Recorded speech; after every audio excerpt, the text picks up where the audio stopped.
बातमी अमरावतीहून आहे। अमरावती जिल्ह्यामध्ये बोगस डॉक्टरांचा सुळसुळाट झालेला आहे।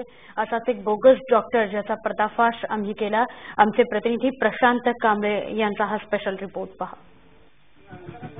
जिल्ह्यात बोगस डॉक्टरांचा सुळसुळाट असल्याची माहिती मिळताच जय महाराष्ट्र या बातमीच्या पाठीमागे लागलं।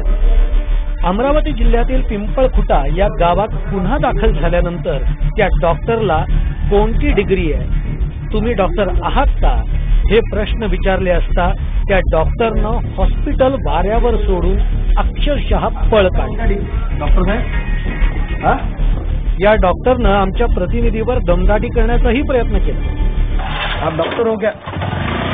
आप डॉक्टर हो क्या? एक मिनट, चाबी काय के लिए निकल रहे? आप डॉक्टर हो क्या? डॉक्टर, मेरा चाबी काय के लिए निकल रहे? आप डॉक्टर हो क्या? कहाँ जाए? कौन सी डिग्री है आपके पास? कहाँ जाए? कौन सी डिग्री है आपके पास?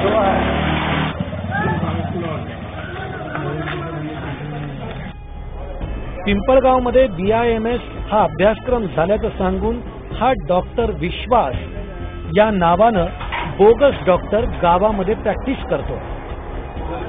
सर्वात महत्त्वाचं म्हणजे डॉक्टरांच्या जवळ औषधांचा साठा करण्याची परवानगी नाही, पण या डॉक्टरकडे मात्र औषधांचा मोठा साठा आपल्याला आढळला।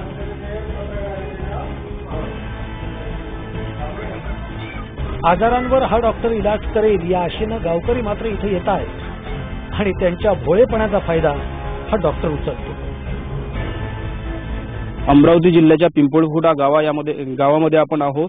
या गावामध्ये फेक डॉक्टरांनी आपला दुकानदारी थाटलेली आहे। आपण पाहू शकता की डॉक्टर VK विश्वास या नावाने हा डॉक्टर आहे, जो फेक डॉक्टर आहे। BIMS अशी डिग्री त्यांनी बोर्डावर लावलेली आहे। जय महाराष्ट्रनं या तोतया डॉक्टराचा भांडाफोड केल्यानंतर मात्र गावकऱ्यांनी संताप व्यक्त केला। बाबू, मला डिग्री माहित नाही।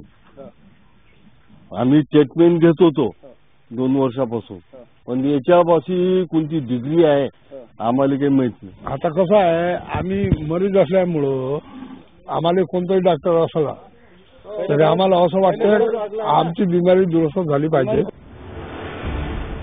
अमरावती जिल्ह्यात बोगस डॉक्टरांना आळा घालण्यासाठी राज्य सरकारनं 1991 मध्ये GR काढला। त्यात जिल्हाधिकारी समितीचे अध्यक्ष होते, पण या संदर्भात किती कारवाया झाल्या हे माहिती नाही, असं उत्तर जिल्हाधिकारी देतात।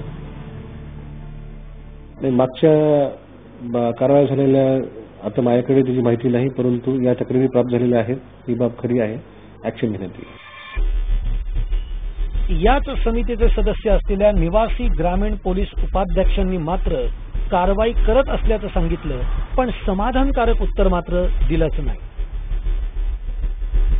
आतापर्यंत या समितीमार्फत सन 2012 मध्ये एकूण 8 कारवाया, सन 2013 मध्ये 9 आणि सन 2014 मध्ये 3 कारवाया करण्यात आल्या आहेत। या संदर्भात अनेक तक्रारी आरोग्य विभागाकडे करण्यात आल्या आहेत, पण कारवाई मात्र नाही।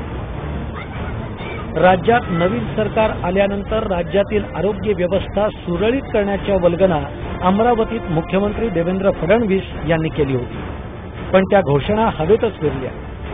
पण मुख्यमंत्री महोदय, आता आम्ही तुम्हाला पुरावा सादर करतोय, आता तरी रुग्णांचं आयुष्य उद्ध्वस्त करणाऱ्या या तोतया नराधमांवर कारवाई करणार का, असा प्रश्न जिल्ह्यातील जनता तुम्हाला विचारतीये।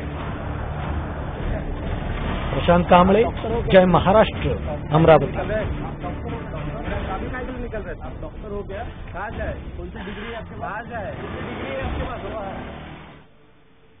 एक छोटासा ब्रेक, पुन्हा तुम्ही पाहताय आज दिनांक।